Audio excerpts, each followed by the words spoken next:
Channel पर हम 60 लाख छात्रों को पढ़ाते हैं। वर्तमान में मैं अपने ग्राम पंचायत का मुखिया भी हूं। तो मैं जो देख रहा हूं, जो कि शिक्षा पर बात हो रही थी, लगातार हमारे साथियों ने बात किया, बहुत अच्छी बातें कहा। आज देश में लगभग 90,000 स्कूलों को बंद किया गया या मर्ज किया गया, जिसमें मेरे पंचायत का भी एक स्कूल शामिल है। मैं आप लोगों से पूछना चाहता हूं कि वह स्कूल जो आज से 20 साल पहले जरूरत थी, समाज को 15 साल पहले जरूरत थी, उस 15 साल में आबादी अब आकर बढ़ा है हमारे देश का, यह आबादी घट गया। जनसंख्या बढ़ा कि घटा हमारा? जब जनसंख्या बढ़ा, हर चीज की आवश्यकता हुई, स्कूल की आवश्यकता कैसे घटने लगी? बाबा साहेब ने कहा कि संगठित रहो, शिक्षित रहो। बाबा साहेब ने कहा कि जब तक तुम शिक्षित नहीं होगे, कैसे तुम्हें पता चलेगा कि तुम्हारा अधिकार छीन कौन रहा है और तुम्हें अधिकार दे कौन रहा है? तो आज की सरकार ने कहा कि ऐसी बात है तो हम वन नेशन वन एजुकेशन रहने ही नहीं देंगे। हमारे देश में, देश तो एक है लेकिन शिक्षा व्यवस्था एक नहीं है। अमीरों, अधिकारी, नेता, इसका बाल बच्चा पढ़ता है दूसरा सिलेबस, और गरीब, किसान, मजदूर, पिछड़ा, इसका बाल बच्चा पढ़ता है दूसरा सिलेबस। आप एनसीईआरटी सुने हैं कि नहीं सुने हैं? और सरकारी स्कूल का सिलेबस अलग है, प्राइवेट स्कूल का सिलेबस अलग है कि एक है? बताइए आप लोग।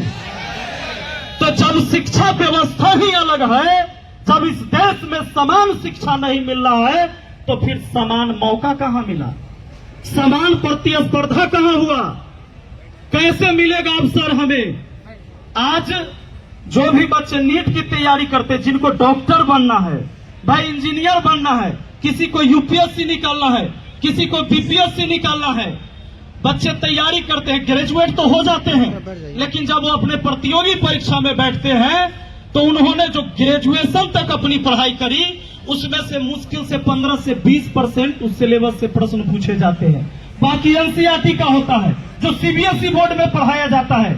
तो गरीब के बच्चे तो सरकारी स्कूल में पढ़ते हैं, वो तो एनसीईआरटी पढ़े नहीं। अब एनसीईआरटी उनको फिर से जाकर प्राइवेट कोचिंग में जाकर पढ़ना पड़ता है। अगर वो नहीं पढ़ते हैं, 10 साल 15 साल तैयारी करते करते थक जाते हैं, और हम सोचते हैं कि हमारा बाल बच्चा की किस्मत खराब है, वही नौकरी नहीं हो रहा है, जबकि व्यवस्था खराब किया गया कि आपके बच्चों को अवसर नहीं मिल रहा है। इस बहुरंगीय शिक्षा व्यवस्था के खिलाफ हम लोगों को खड़ा होने की जरूरत है। और मैं तमाम साथियों को दिल से धन्यवाद देता हूं कि भाई हम क्या सोचते हैं कि भाई मेरे अकेले करने से क्या होगा, मेरे अकेले करने से क्या होगा, यही सोच के हम बदलाव नहीं ला पाते हैं। सत्ता बदलती है लेकिन व्यवस्था वही है। आज बिहार में चुनाव होने जा रहा है, सरकारें मुफ्त की सारी चीजें बांट रही है, रोजगार छीन छीन कर राशन बांटा जा रहा है, लोगों को हाथ में कटोरा पकड़ाया जा रहा है, भिखमंगा बनाया जा रहा है, लेकिन बाढ़ से बचने के लिए पूरे बिहार में कोई ऐसी व्यवस्था नहीं है। उधर नेपाल से पानी आए तो आधा बिहार उधर डूब गया, आधा बिहार पानी में डूबता है और आधा बिहार सुखाड़ से बर्बाद होता है। धान का कटोरा छीनकर और इन नेता और भ्रष्ट अधिकारियों ने आपको चूड़ा और मीठा 2 किलो थमा दिया बाढ़ के टाइम में, और हम सोचने लगे कि बाप रे बाप, नेताजी मेहरबान है हमारे ऊपर। इस व्यवस्था को बदलने की जरूरत है दोस्तों। अभी छात्रों के लिए छात्रवृत्ति बढ़ा दिया गया, चुनाव है, 600 वाला हो गया 1200, 1200 वाला 2400, 1800 वाला 3600। जानते हैं हमें पैसे देंगे ये चुनाव के टाइम में छात्रवृत्ति बढ़ाकर, लेकिन बच्चियों को अभी भी सरकारी स्कूल में अलग से शौचालय की व्यवस्था नहीं है।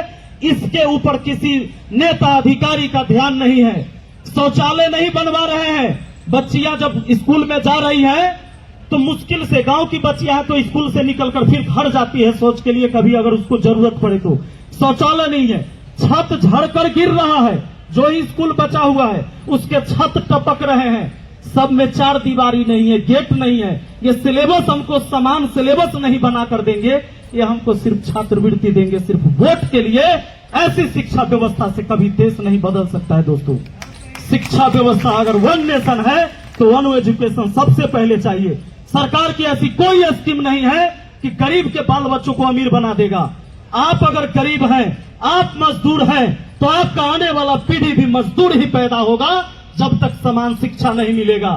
सिर्फ शिक्षा के बदौलत ही हम अपने परिवार के इतिहास को बदल सकते हैं, समाज को बदल सकते हैं।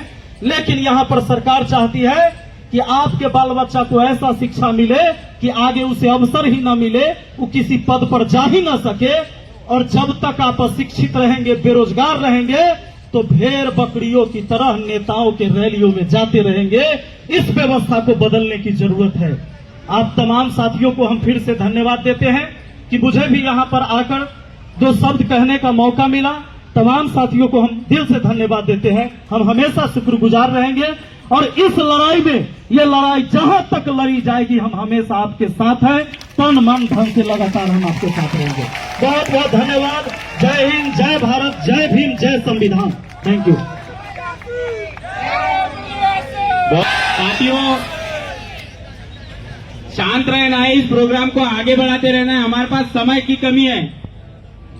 साथियों, समय की अगली कड़ी में मैं आमंत्रित करना चाहूंगा माननीय मोतीलाल सिंघानिया सर, जो कि राष्ट्रीय अध्यक्ष है भारतीय विद्यार्थी छात्रावास संघ। सर आए और समय को ध्यान में रखते हुए अपनी बात